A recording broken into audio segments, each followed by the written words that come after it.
তোমাদের প্রথম ক্লাসে তোমাদের নরহরি দাস এই গল্পটা আমরা নিয়ে আলোচনা করেছি। এবারে তোমরা একটা গল্প বলতে হবে, যে যে পারবে একটা করে গল্প বলবে। প্রথমে গীতিকা এসে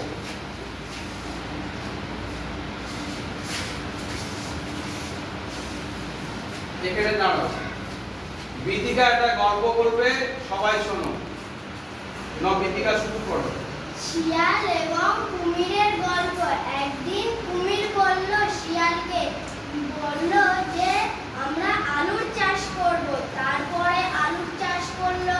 তারপরে কুমির এসে আলুর গাছগুলো সব কেটে নিয়ে বাড়ি নিয়ে গেল। তারপরে গিয়ে দেখলো যে একটাও আলু নেই।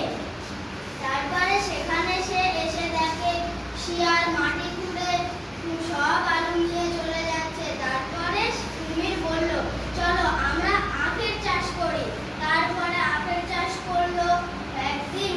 তারপরে হচ্ছে শিয়াল এসে আখগুলো সব আগার দিকে সব কেটে নিয়ে চলে গেল। তারপরে কুমির এসে মাটি খুঁড়ে দেখে না যে সেখানে আর নেই। এইভাবে কুমির আর শিয়ালের গল্প হয়েছিল। ভালো লেগেছে? হ্যাঁ, যাও। আর ছেলে এক বউ ছিল। ছেলে খুব অলস, কোনো কাজ করতে চাইতো না। আমি কোন গল্পটা বলছি বলো তো? শোনা, বসো। তারপর কি হলো? চাষি বুদ্ধি খাটালো যে আমি এমন একটা পরিকল্পনা করব যাতে আমার ছেলে অন্তত কিছু রোজগার করে খেতে পারে।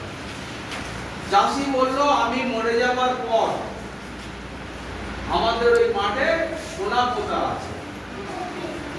চাষি মারা যাবার পর চাষির ছেলে বউ চাষির ছেলেকে বলল যে বাবা তো বলে গেছে মাঠে সোনা পোতা আছে, তোমরা ওটাকে কোদাল দিয়ে কোপাও। চাষির ছেলে লোক করে নিজে থেকে কোদাল দিয়ে কুপিয়েছে, কোথাও সোনা পায়নি। ছেলের বউ বলল তুমি এক কাজ করো, মাঠ যখন কোপানো হয়ে গেছে তাহলে হাটে থেকে বীজ এনে মাঠে ছড়িয়ে দাও। চাষির ছেলে তাই করলো। প্রচুর ভালো ফলন হলো। তারা হাটে বিক্রি করে প্রচুর ফলন পেল। এই গল্প থেকে আমরা কি শিখতে পারবো? পরিশ্রমের কোনো বিকল্প নেই। এবারে রূপসা এসো, তুমি একটা গল্প বলবে। যে কথা বলবে তাকে সেই গল্প বলতে হবে। যে কথা বলবে। রূপসা বলো, একটু জোরে বলবে। শিয়াল ও সারসের গল্প। একদিন শিয়াল সারসকে বলল আজ আমার জন্মদিন, বন্ধু তুমি আমার বাড়ি খেতে আসবে। সারস শিয়ালের বাড়ি খেতে গেল। শিয়াল দুজনকে থালায় করে খেতে দিল। সারস বলল আমি থালায় খেতে পারি না। শিয়াল বলল আমি গ্লাসে খেতে পারি না, থালায় দিয়েছি থালায় খা। তারপরে কয়েকদিন বাদে সারস বলল আমার আজ জন্মদিন, তুমি এসো। শিয়াল তখন সারসের বাড়ি গেল। সারস দুজনের জন্য গ্লাসে খাবার নিল। সারস বলল নাও খাও। শিয়াল বলল আমি গ্লাসে খেতে পারি না। সারস বলল আমি তো গ্লাসে খেতে পারি, গ্লাসে দিয়েছি গ্লাসে খাও। তারপরে শিয়াল মুখ লুকিয়ে চলে গেল। নমস্কার। একটু হাততালি দিয়ে দাও রূপসার জন্য।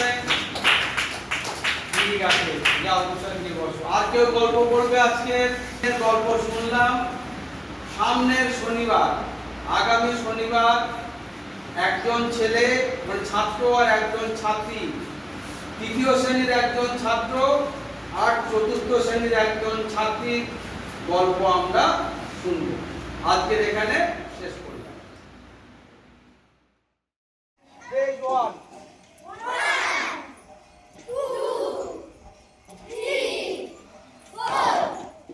1.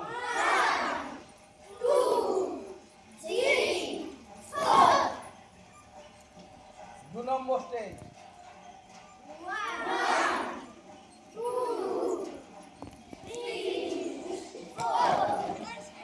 আবার করো।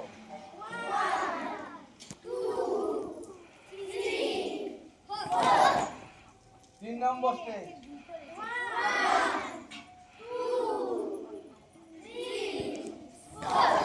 আবার করো।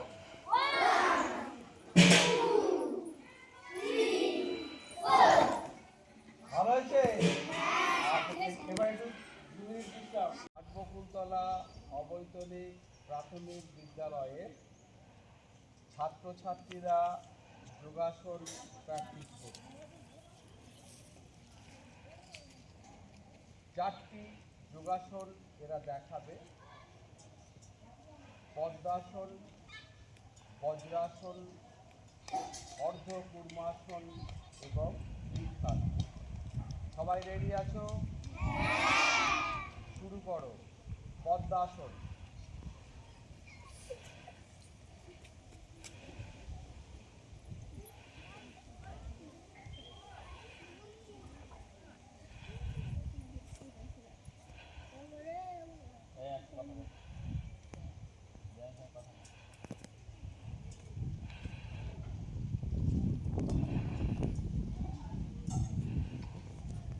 বিশ্রাম।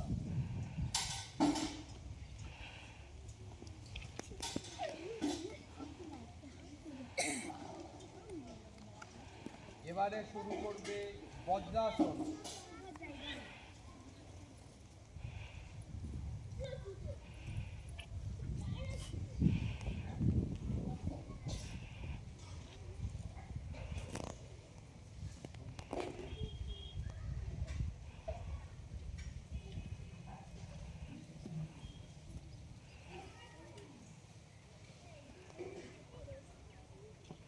বিশ্রাম। এই কারা কথা বলছে রে? এই বসো বসো বসো, সবাই বসো।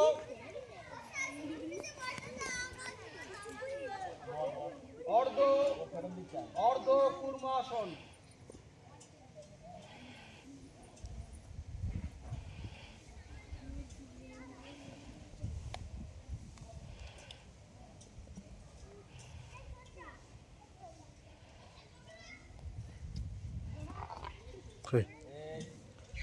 এই করো, তোমরা করো, তোমরা করো। পাশে করো, পাশে করো।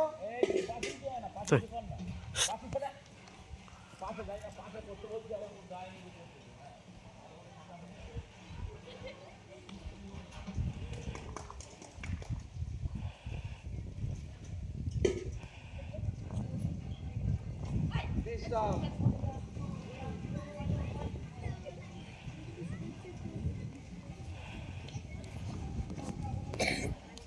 বৃক্ষাসন।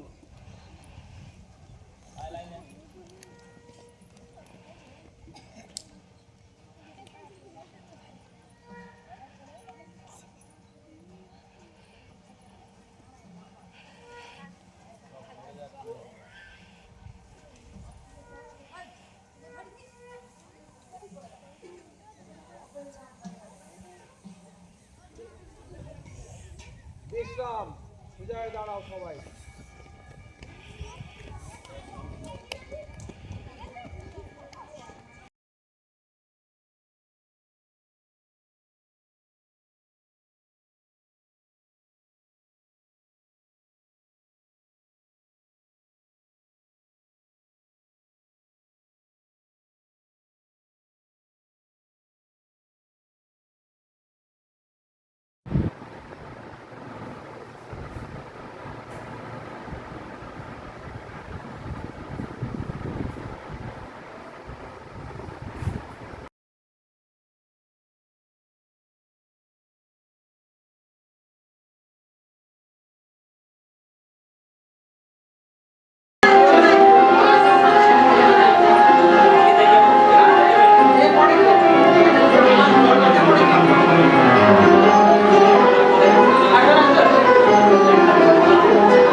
শুরু করো।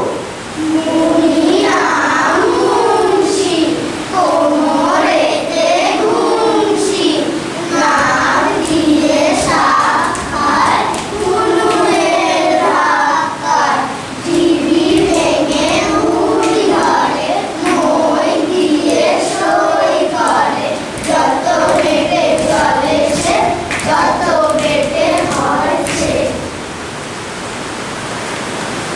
কাপ নিলাম, একটা গ্লাস নিলাম, একটা থালা নিলাম, এখন আমরা কাপে জল ঢালবো।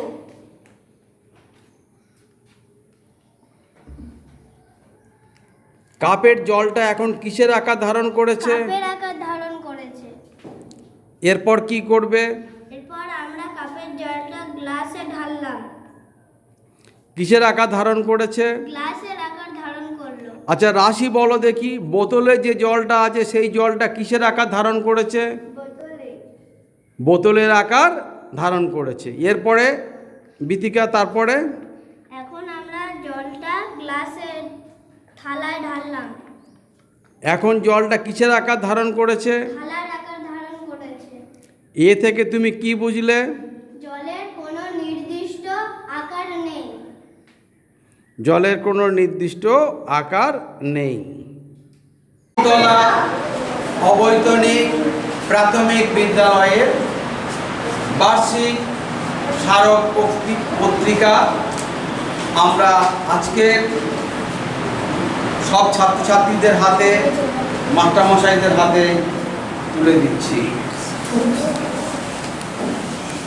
ঘাটবকুলতলা অবৈতনিক প্রাথমিক বিদ্যালয়ের বার্ষিক স্মারক পত্রিকা ছাত্রছাত্রীদের লেখা কবিতা, গল্প এবং মাস্টারমশাইদের গল্প, কবিতা, প্রবন্ধ, ছাত্রছাত্রীদের আঁকা ছবি এবং বিদ্যালয়ের বিভিন্ন কর্মকাণ্ডের ছবি তুলে ধরা হয়েছে এই পত্রিকায়। এটা আমাদের বিদ্যালয়ের দ্বিতীয় সংখ্যা। এবছর 2026 সালে ডিসেম্বর মাসে আবার তৃতীয় সংখ্যা প্রকাশ হবে। ঘাটবকুলতলা অবৈতনিক প্রাথমিক বিদ্যালয়ের বার্ষিক স্মারক পত্রিকা প্রকাশ।